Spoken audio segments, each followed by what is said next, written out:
Hello दोस्तों, नमस्कार। आपका स्वागत है आपका अपना यूट्यूब चैनल आरएलसी पाठशाला में। मैं इंग्लिश ग्रामर पढ़ा रहा था, जिसमें नरेशन टॉपिक को हम पढ़ा रहे थे।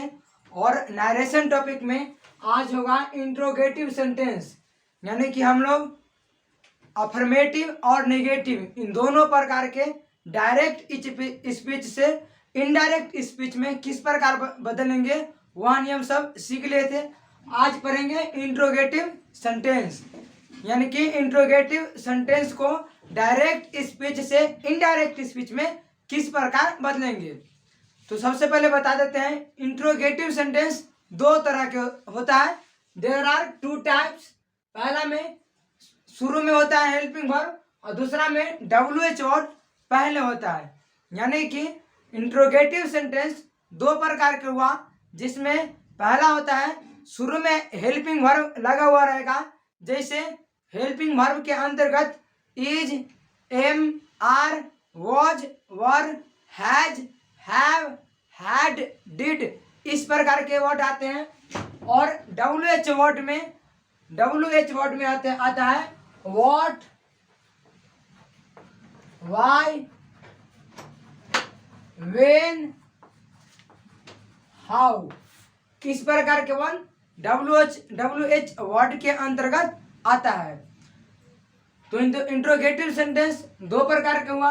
हेल्पिंग वर्ब शुरुआत में रहेगा और नहीं तो दूसरा में रहेगा WH शुरू में। इतना समझ में आ गया कि इंट्रोगेटिव सेंटेंस दो तरह के होता है। अब इसमें ध्यान में रखना है कि इसमें कौन कौन से नियम चेंज करेंगे तब डायरेक्ट स्पीच से इनडायरेक्ट स्पीच में परिवर्तन होगा। सबसे पहला है आरबी मतलब रिपोर्टिंग वर्ब। आरबी मतलब रिपोर्टिंग वर्ब। रिपोर्टिंग वर्ब कहने का तात्पर्य यह है कि जो इन्वर्टेड कमा के जो बाहर रहता है, इन्वर्टेड कमा के जो बाहर रहता है उसके उस सेंटेंस के वर्ब को रिपोर्टिंग वर्ब कहते हैं। जैसे he said to me will you help me, तो यहाँ से यहाँ इन्वर्टेड कमा हो गया और इन्वर्टेड कमा के बाहर जो सेंटेंस है वो है शी सैड टू मी। अब यहाँ पर सैड क्या है, रिपोर्टिंग वर्ब है, तो हमको सैड को किस में चेंज कर देना है, आस्क्ड में, क्योंकि इंट्रोगेटिव का हिंदी होता है प्रश्नवाचक, तो पूछने के सेंस में लिया जाता है, इसीलिए सैड को हम चेंज कर देंगे आस्क्ड में। तो पहला नियम समझ में आ गया, सैड को हम चेंज करेंगे किसमें, आस्क्ड में। कब, जब वह सेंटेंस इंट्रोगेटिव रहेगा तब। अब इंट्रोगेटिव पहचानने के तरीका बता दिए। सबसे पहले रहेगा हेल्पिंग वर्ब। अगर हेल्पिंग वर्ब नहीं रहेगा तो WH वर्ड, और WH वर्ड में इन सारी वर्ड आती है, नहीं तो अंत में क्वेश्चन मार्क अवश्य ही रहेगा। अगला है कनेक्टिंग। कनेक्टिंग कहने का तात्पर्य यह है कि यहाँ पर जो होता है कॉमा इन्वर्टेड कॉमा के बदले हम लोग डैट का प्रयोग करते थे, लेकिन यहाँ पर कॉमा इन्वर्टेड कॉमा के बदले इफ नहीं तो वेदर का उपयोग करेंगे। अधिकतर सेंटेंस में हम लोग इफ का प्रयोग करेंगे, वेदर का प्रयोग वही करते हैं जहाँ इन्वर्टेड कॉमा के अंदर रिपोर्टेड स्पीच, अगर रिपोर्टेड स्पीच में और वर्ड OR, रिपोर्टेड स्पीच में और वर्ड रहे, OR वर्ड रहे, तो हम लोग इफ के बदले वेदर का प्रयोग करेंगे, अन्यथा हमेशा हम लोग इफ का प्रयोग करेंगे। तो समझ में आ गया। अब क्वेश्चन बनाते हैं, एक बार और रिपीट कर देते हैं। इसमें हम लोग सैड को चेंज करेंगे आस्क्ड में, सैड को आस्क्ड में। उसके बाद कॉमा इन्वर्टेड कॉमा को इफ नहीं तो वेदर में, और वेदर में तब करेंगे जब सेंटेंस में और शब्द रहेगा तब। उसके बाद एक और बात ध्यान में रखना है, रिपोर्टेड स्पीच यानी कि डायरेक्ट स्पीच का जो कि वह सेंटेंस इंट्रोगेटिव होगा, लेकिन इनडायरेक्ट स्पीच जब बनाएंगे तो वह डायरेक्ट स्पीच की तरह इंट्रोगेटिव नहीं रहेगा, वह अफर्मेटिव सेंटेंस में बदल जाएगा। इस बात को ध्यान में रखना है। एक बार और रिपीट कर देते हैं। डायरेक्ट स्पीच में इंट्रोगेटिव रहेगा, लेकिन इनडायरेक्ट स्पीच में हम उसको इंट्रोगेटिव नहीं करके हम लोग अफर्मेटिव सेंटेंस में बदल देंगे। तो पहला देखते हैं, she said to me will you help me. She said to me will you help me. तो यहां पर हो गया सी। उसके बाद है सैड टू। तो हम लोग अफर्मेटिव में पढ़ रहे थे कि सैड टू के बाद अगर ऑब्जेक्ट रहेगा तो उसको हम लोग टोल्ड में चेंज कर देते थे, लेकिन यहाँ पर ऑब्जेक्ट है लेकिन सेंटेंस क्या है, इंट्रोगेटिव। तो हमको लगाना होगा आस्क्ड। Asked me. अब कॉमा इन्वर्टेड कॉमा के बदला डैट का प्रयोग करते थे, लेकिन यहाँ पर डैट का प्रयोग नहीं करेंगे, इफ और वेदर का। और वेदर का प्रयोग हम जब सेंटेंस में और रहे, ओ आर और रहे, तब हम लोग वेदर का प्रयोग करेंगे। तो इफ, अब यहां ध्यान से देखिएगा, हम बताएं अभी डायरेक्ट स्पीच अगर इंट्रोगेटिव रहेगा तो इनडायरेक्ट इंट्रोगेटिव नहीं बनाना है, वह अफर्मेटिव बन जाता है और नहीं तो नेगेटिव। तो यहाँ पर यू देखते हैं। सबसे पहले यू क्या है, सेकेंड पर्सन। तो हम लोग बताए थे सॉन ट्रिक में SON।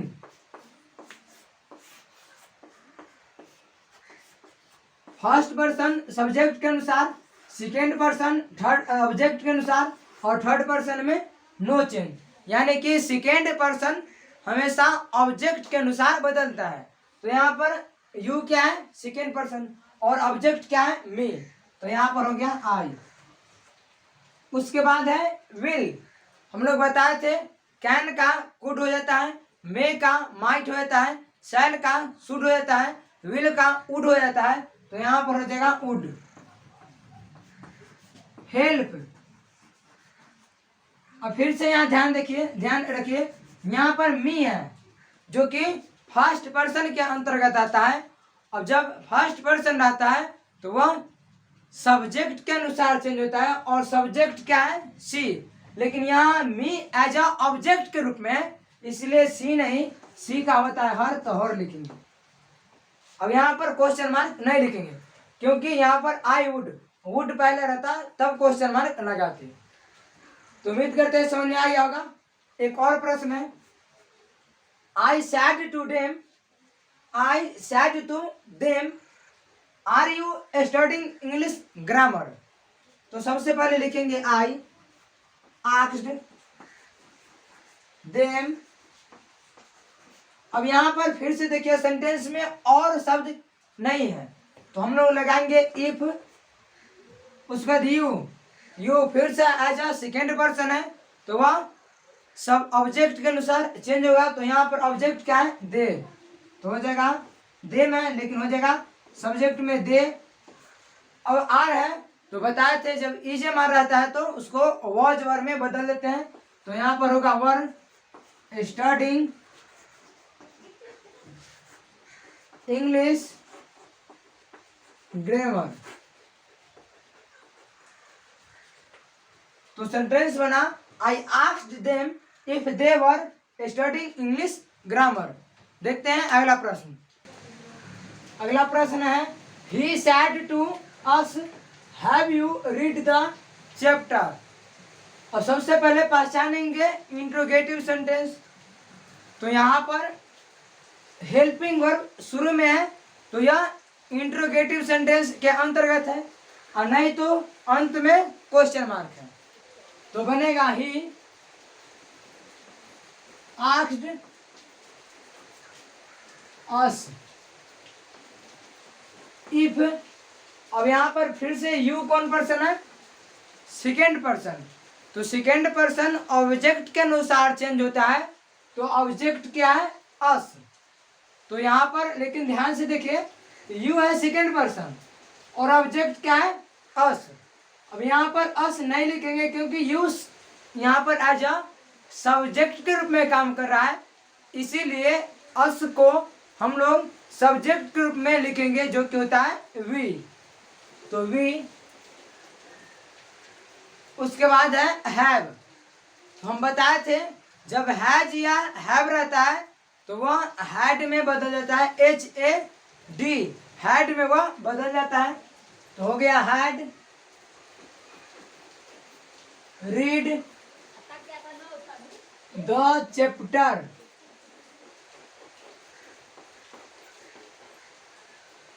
अगला क्वेश्चन है, I said to him do you study in this college. तो यहां पर होगा आई आस्क्ड हिम, इफ, अब डू है तो सबसे पहले तो यू को देखेंगे, you as a second person है तो ऑब्जेक्ट के अनुसार ऑब्जेक्ट क्या है, हिम है, लेकिन यू एज अ यहाँ पर सब्जेक्ट है तो हो जाएगा ही। अब यहाँ पर ध्यान से देखिए, डू है यानी कि सिंपल प्रेजेंट में है, तो हम लोग सिंपल प्रेजेंट को बताए थे जब डायरेक्ट स्पीच में सिंपल प्रेजेंट है तो उसका इनडायरेक्ट स्पीच सिंपल पास्ट में हो जाता था, यानी कि V1 या V5 है तो वह V2 में चेंज हो जाता था। तो यहाँ पर क्या है, स्टडी, तो स्टडीड, उसके बाद इन, दिस है तो बताए थे दिस का डैट हो जाता है कॉलेज। हम बात कर चुके हैं दिस का क्या होता है, डैट। अगला प्रश्न है, he said to me does she spoken Hindi. तो यहां पर होगा ही आस्क्ड मी इफ, फिर से डज आ गया तो यहाँ पर सी। अब यहाँ पर ध्यान से देखिए, सी है जो कि थर्ड पर्सन के अंतर्गत आता है, और जब डायरेक्ट स्पीच में थर्ड पर्सन आता है तो उसका इनडायरेक्ट स्पीच बनाते समय किसी भी प्रकार का परिवर्तन नहीं करते हैं, तो यहाँ पर हो जाएगा सी, इसका V2 स्पोक हिंदी। तो बताए थे इंट्रोगेटिव सेंटेंस दो प्रकार के होता है, एक हेल्पिंग वर्ब वाला और एक WH वर्ड वाला।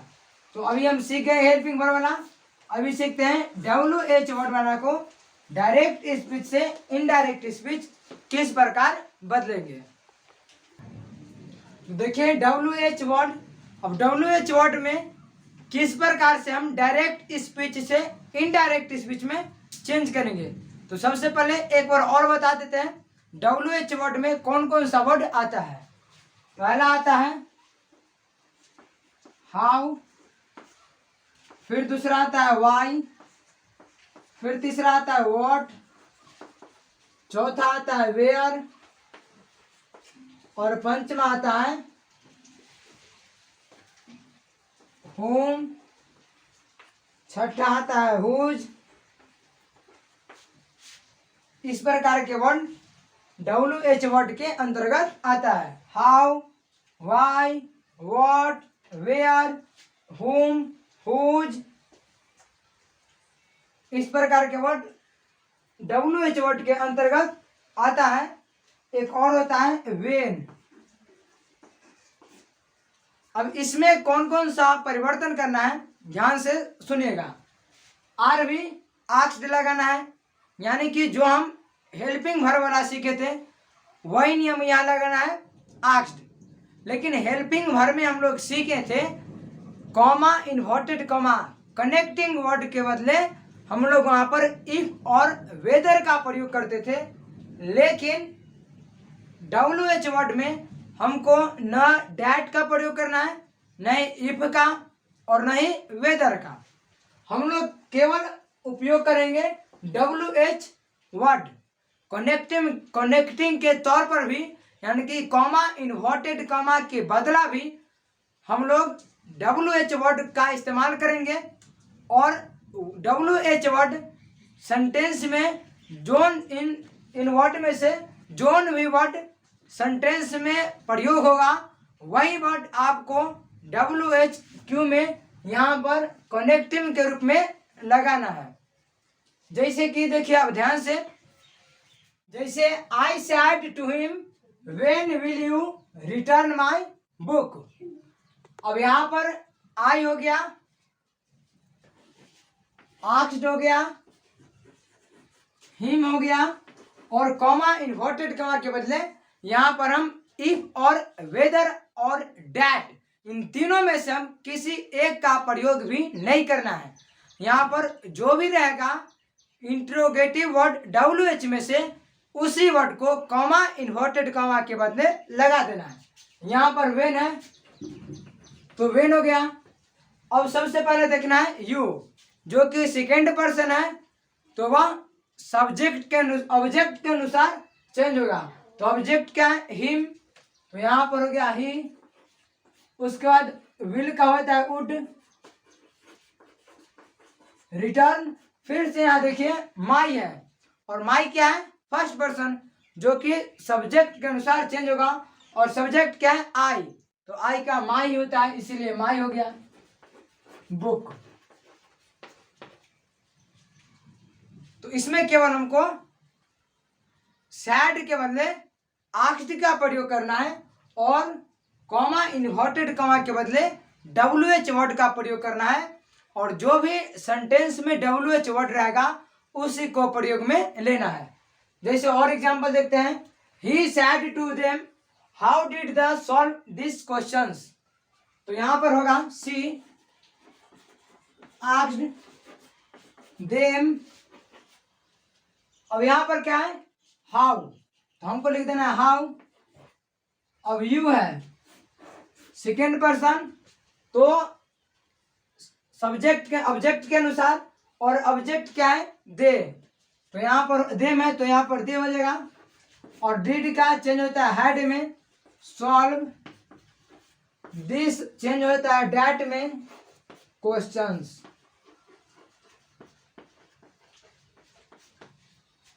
एक और प्रश्न है, I said to them comma inverted comma where have you kept my bag, तो सबसे पहले लिख देना है आई आस्क्ड देम, और कॉमा इन्वर्टेड कॉमा के बदले यहां पर डैट इफ वेदर, इन तीनों में से किसी भी का भी प्रयोग नहीं करना है। ध्यान में रखना है, जब WHQ वाला इंट्रोगेटिव रहेगा तो जिस जोन सा वर्ड WHQ के रूप में रहेगा उसी वर्ड को हम लोग कॉमा इन्वर्टेड कॉमा के बदले डैट का प्रयोग कर देंगे। तो यहां पर हो गया वेयर। अब यू क्या है, सेकेंड पर्सन, तो फिर से यहां पर देम क्या हो जाएगा, दे, और बताए थे हैज या हैव रहता है तो हैड हो जाता है, तो यहां पर had keeped my, first person है तो फर्स्ट पर्सन आई है, तो आई का माई हो गया, बैग।